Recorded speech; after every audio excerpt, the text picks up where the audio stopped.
का दिल कहाँ मानने वाला था। इतना पैसा कमाने के बाद भी अगर माँ बाप को समय नहीं दे सकते तो ऐसे पैसे का क्या काम। शांति देवी कहकर अपना चुप हो जाती। एक दिन मनोज का फोन आया। पापा, दिल्ली में एक फ्लैट खरीदना है, थोड़े पैसे कम पड़ रहे हैं, आप गांव की जमीन बेच दो ना, वैसे भी आपको अब खेती की क्या जरूरत है। रामस्वरूप चुप हो गए। वह जमीन उनकी पुश्तैनी थी, पर बेटे की मदद के लिए उन्होंने हामी भर दी। जमीन बिकी, पैसा मनोज को भेजा गया, पर धन्यवाद तक कहने को वो नहीं आया। कुछ महीनों बाद राजेश ने भी यही बात कही, फिर सुनील ने। तीनों बेटों ने माता पिता की एक जमीन बिकवा दी। जब रामस्वरूप और शांति के पास कुछ नहीं बचा, बस वह पुराना घर बचा था। धीरे धीरे पेंशन भी कम हो गई। बुढ़ापे की बीमारियों ने दस्तक दे दी। दवा, इलाज, खाना सब कुछ मुश्किल होने लगा। एक दिन शांति देवी सीढ़ियों से गिर गईं। अस्पताल ले जाना पड़ा, पर बेटे सिर्फ फोन पर हालचाल पूछते रहे।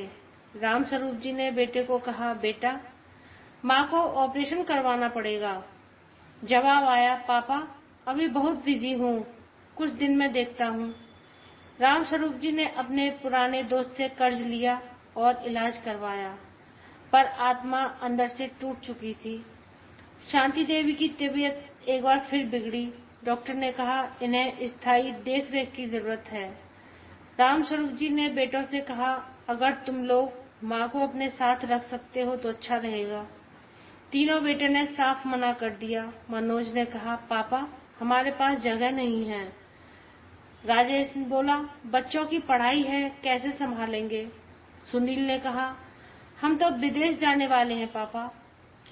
उस दिन रामस्वरूप जी ने वृद्धाश्रम का फैसला कर लिया कि अब हम वृद्धाश्रम में जाकर के रहेंगे। शहर के बाहर एक साफ सुथरा वृद्धाश्रम था। वहाँ कई बुजुर्ग थे, सभी कहानियां कुछ कुछ मिलती जुलती। शांति देवी को वहाँ कुछ अपनापन मिला। धीरे धीरे रामस्वरूप जी ने भी वहाँ छोटे बच्चों को पढ़ाना शुरू किया, जो पास के स्कूल में आते थे।